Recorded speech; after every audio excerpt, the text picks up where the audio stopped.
Now the question is, will they call back?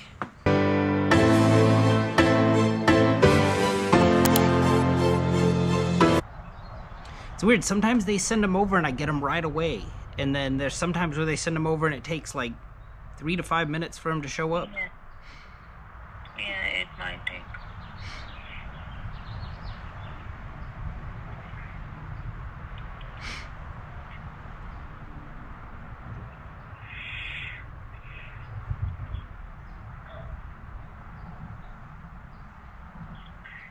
Yeah, if anything else shows up on your end coming out of San Diego tonight, keep me in mind. I would appreciate it. Yeah, so now we have San Diego going to Eastvale. What time does that one start? Same time, 6:45. Oh, okay. Any chance that one could be bumped back to when this one's done? So what will be your exact ETA on this? Well, what time does the one I'm accepting for Poway, what time does that one end? You accepted it for 7:15. Uh-huh. And what time is it scheduled to end at? Just a minute, checking.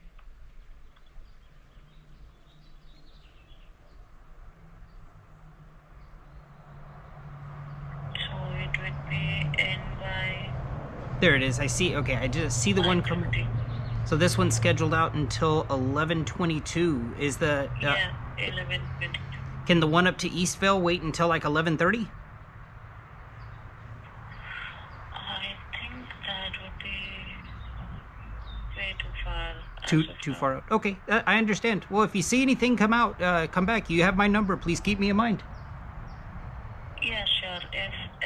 If nothing works out, I'll just give you a call back for 11 p.m. Perfect. Yeah, that sounds good. I'll be around.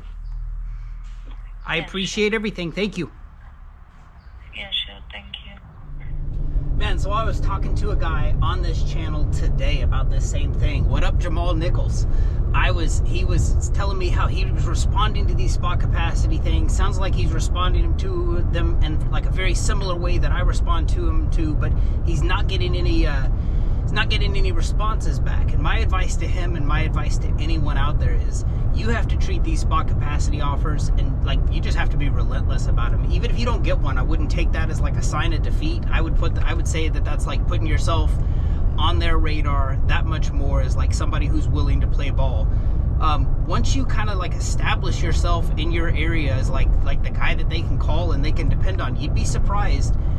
Suddenly you're getting offers, like you're getting phone calls from Amazon that aren't even making it to spot capacity. They're offering it to you first. And you know, one thing I was letting him know, you know, I took some time off over the holidays, and during that time they were calling me. They were like, hey, you know, we got this load, can you take care of it for us?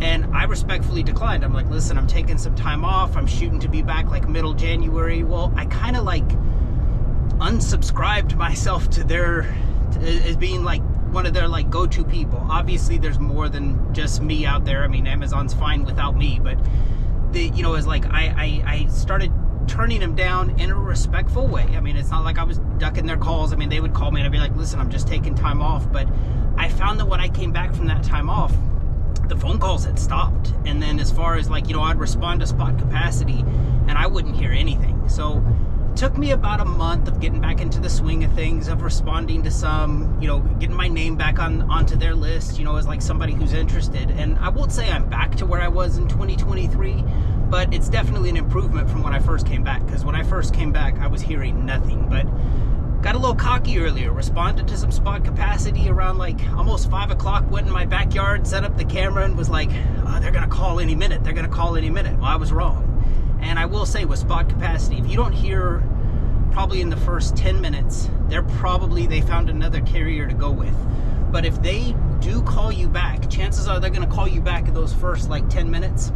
Tonight was a weird one. I responded back to one. They had a spot capacity going up. They called me back. We were talking on the phone. And then they're like, well, we'll call you. You know, we kind of decided on a rate and everything. It was going up to Riverside. And then they did something weird. They're like, well, we'll call you back in a little bit with the details. And I was like, cool. And that's when I went outside, set up the camera, thinking like, okay, they're going to call back in like the next 10 minutes. Didn't hear from them for like an hour. It was almost was almost like 6 o'clock when they called me back for a totally different load. But here's what I like about that. This load that they're calling me back for, yes, it's less money. It's a decent payout. It's like $450 to run a trailer round trip from Ojai up to Poway. So it's going to take about 2 hours of my time. But the thing I liked about it is they kept me in mind for this second load, even though it's not what I called for. I've taken this load for more in the past. I mean, definitely not bragging on the money, but like, you know, happy to get some work coming my way from Amazon. And I like that I didn't have to watch the load board all day, that this was just through like me responding to that first spot capacity, and somebody there, you know, grateful to that person, kept me in mind when they saw this other one come through. And so it's just one of those things. I mean, you definitely want to get on their radar, be relentless about responding to this spot capacity, and hopefully just, you know, keep yourself on their radar as somebody who's willing to play ball.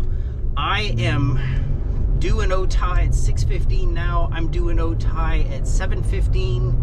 They were asking me, originally they wanted me there at 7, and I'm like, 7's gonna be close. Can we do 7:15? I don't like leaving last minute for this. I like giving myself like time buffers, but I know I can make this happen. Just heading up to the truck now and gonna get on down to Ojai. All right, made it to the truck, heading out of El Cajon now. One other thing I need to add about spot capacity, because it's crucial, and I can prove that it's crucial for what I'm doing right now.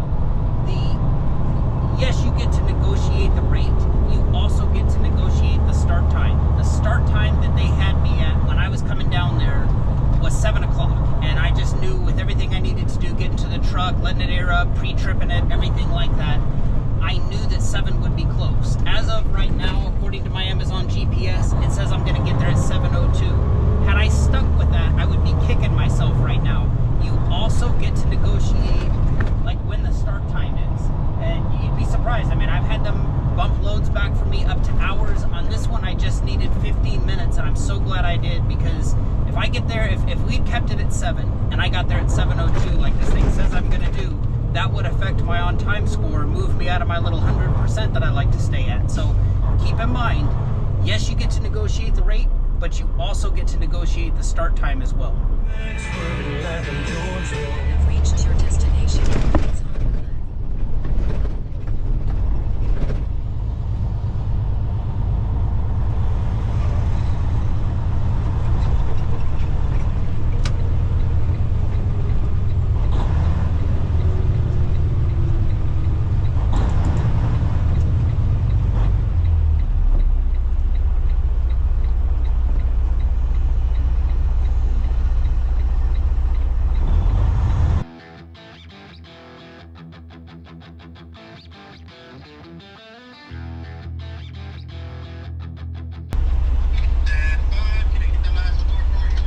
You got it. It is T3DD. Thanks, sir. That load is ready at parking spot 510. 510 will do. Appreciate it.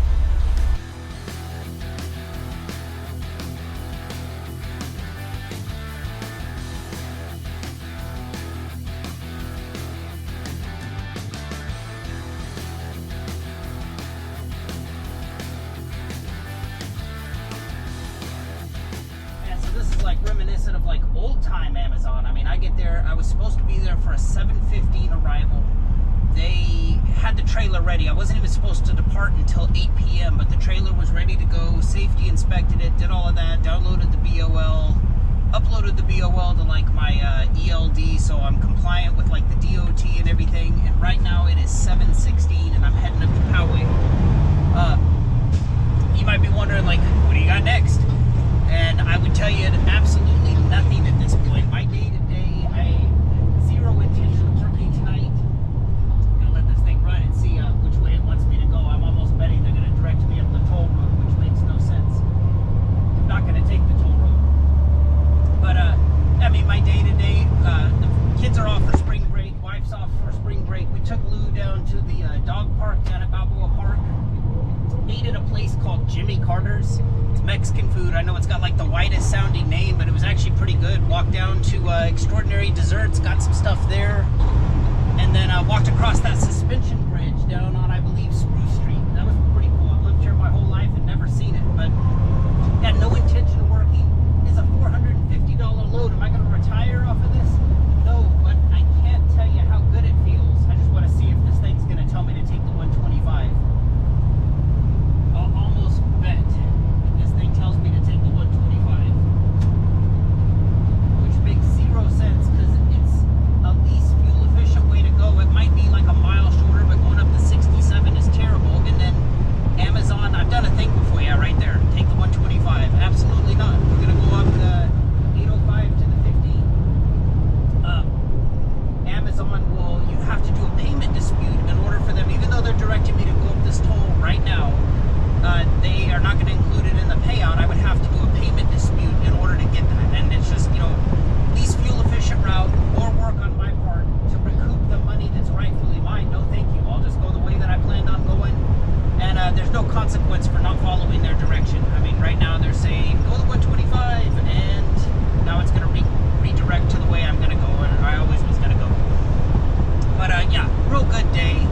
work tonight at 8 o'clock. All day long in the back of my head. Even though I still could have done the same things with the family, I still in the back of my mind would have been like, okay, 8 o'clock, I need to leave at 7. That means I need to be like, I need to eat, shower, everything by like 6:30, and it would have put like a damper on my day. All day long I would have been like, man, I have to work tonight. And I went through my day today not even knowing about this. So that's kind of like the beautiful thing of, I guess, being self-employed. I mean, if trucking's not your thing and you're thinking about switching careers, at least invest in yourself at one point in your life. Even if you try it and fail, I can't describe, without sounding like I'm bragging, the feeling that I have on a day like today, where like there was nothing scheduled. I had a great day with the family, and then just this kind of popped up. They called me back. The rate was acceptable. Like, here I am. Yes, $450 isn't a lot, but to be able to jump in with this trailer already being ready and not having to wait down there till 8, I mean, to be able to jump in, take this up there. Highway's 41 miles away. I'll be there for sure within an hour, assuming they have a trailer coming back.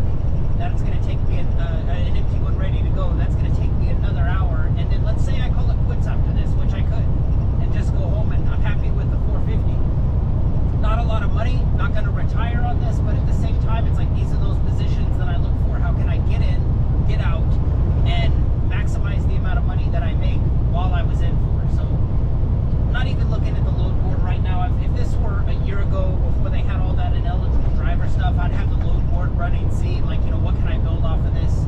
There's no point in even doing that. Technically, this load is booked out until, I believe, like 11:30.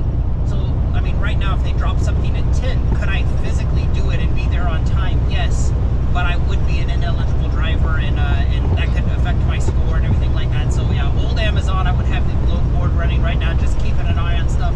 There's no point in even getting there until after I leave Poway, and I'm positive that I'm getting ready to go to my last stop, and I'm in control of when I get there and everything like that. So, heading up to Poway now. We'll see what the night brings. Got a little situation up here at DSD8. Probably been here over 100 times and never seen it like this. They are gridlocked. So what they were asking, what I watched the two guys in front of me do, is they were having them go disconnect from their loaded trailer, pull the empty that they're going to take out, move that out of the way, and then bring their loaded trailer and put it in, and kind of like do this process backwards. And I told them, I'm like, hey, I'm like way ahead of schedule. Why don't you what if I moved a couple of these empty trailers out of the way so people can come in and just, there's room to put it, and then they can take an empty, and it just kind of like do it the way that it's supposed to. So helping them out here, waiting for this one to turn green so I can get a second empty out of their way. But in theory, I'm leaving with the empty that's at 113. I've already moved that out to the street. I just now need to bring my loaded trailer in and put it in there, but I told them I would do this one. It is 8:52. I got here at like 8. Happy to help him out. I mean, it's just like, it's, you know, you see this process going on, and it's like, I have an idea. This might work. So anyway, hopefully it does him a solid, but I've never seen DSD8 be gridlocked before. Now, where am I going to use this information tonight? Knowing that it's gridlocked, I suspect that later in the night, and I may just call it a night after this one load, but I suspect that they're going to move trailers out of here, because they have to. They're going to move trailers out of here for a high rate. So that's what I'm hoping for, fingers crossed. If I end up going back down to Otay and this is it, then this is it. But be curious to move forward through this night knowing this information. All right, finally got done moving those trailers at DSD8. Cost me about an hour. That's cool. I'm still way ahead of schedule. I need to, let's see, ready to inspect. So this is still my drop off. Yes, we dropped that off. Next, I should be screen recording this. I forgot to do that. Parking slip 104, that's not where I left it. They instructed me otherwise, but it has been unloaded. Visit ship clerk, manual override, because I'm leaving with a different trailer.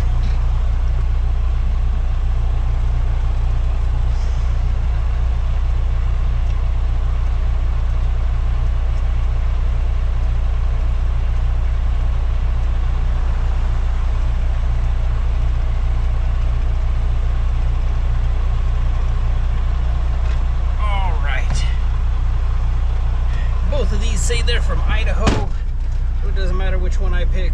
I have safety inspected it. Yes. Now, for the first time, I am in control of my destiny as far as when I get back to San 5. So check out it. DSD8 was great. Speaking of DSD8, I wasn't expecting anything in return. They came out, and for my I hate to call it hard work, but for my gesture of moving a couple trailers, they gave me a free shirt. This is my language, man. Free clothes. I mean, I don't want to tell you how cheap I am, but actually I paid for most of this outfit, but free clothes are my jam. Now is where I said on the way up here I wouldn't let the, let's see, this thing has me arrive by 11. I got 2 hours to go 41 miles. That's not a problem. Now is the first time where I'm going to start taking a look at that load board and seeing, is there anything dropping? Because I know I will be back at the Sand 5, Sand 3 area no later than 10:30. So if anything's dropping between now and then that starts after 10:30, I might do it if the price is right. Let's just apply this. 18 loads on the board. Refresh every 15 seconds. These are all looking kind of far and kind of light on the payment. So keep an eye on spot capacity. Got my free shirt. Heading back down to 𝕍𝕚. And this could be it. All right, just finished up with the little Poway round trip from 𝕍𝕚. The plan tonight was just kind of get in, get out as quick as I can. Is $450 anything to brag on? Absolutely not. Never my intention in making these videos. Tonight was, you know, I mean, if $450 all the time, I'd go out of business. But, you know, it was just neat to have the day off, come in for a short amount of time. I mean, it's basically 2 hours of driving, 12 gallons of fuel. Yes, I paid two $5.50 tolls, but, you know, it's like to be able to come in, work for, you know, two hours of driving, I call that a win. Wasn't really didn't really plan on doing like big things tonight. What has me parked down here in 𝕍𝕚 right now? Two things. One is I know Poway is gridlocked. I'm curious to see, are they going to move those trailers? The other thing is I missed a call from ROC Brokerage at 9:19. I was away from my phone for like a couple minutes hooking up a trailer, and I missed a call from them. I'm real curious. I wish I could call them back. I'm real curious to see what they were calling to offer me, and it just kind of plays into what I started this whole thing out. I was talking to, what was the gentleman's name I was talking to earlier on this channel? I was talking to Jamal Nichols. And you know, it's funny, he was commenting on an old video telling me about his thing with spot capacity, and it's like the things I talk about in that video are still valid today. You have to be relentless with it. You have to keep responding to it and just view those as putting yourself more and more on their radar. I mean, I definitely put myself on their radar tonight to the point that they were calling me, offering me work. And so, of course, that's going to haunt me. What were they calling to offer me at 9:19? I may never know, but I'm going to give it between now and 11 to see if anything drops. 11 o'clock's my stop loss. I'm going to head home and just call it a night. But last thing I'll do here, one thing I always like to do is after completing a load, I kind of like to check my Amazon score. I think it's important that you do this too, and I'll just kind of blind react to it here. So let's go into performance. If there were a problem, this is where it's going to show up.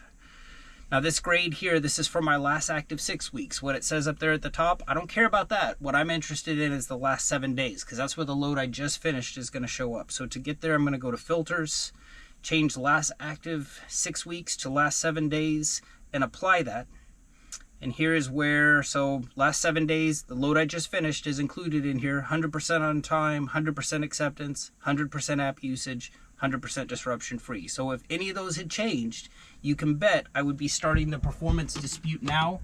You can get those resolved a lot quicker if you do them in real time, as opposed to waiting when everybody does them on Sunday. So definitely after every load, I don't preach it, I do it. I check my grade every time. If this video, I highly doubt it's going to keep going on, but if it does keep going on, something changed between now and the next 14 minutes. Otherwise, as always, I appreciate you for watching. Hope this video serves you well. Take care.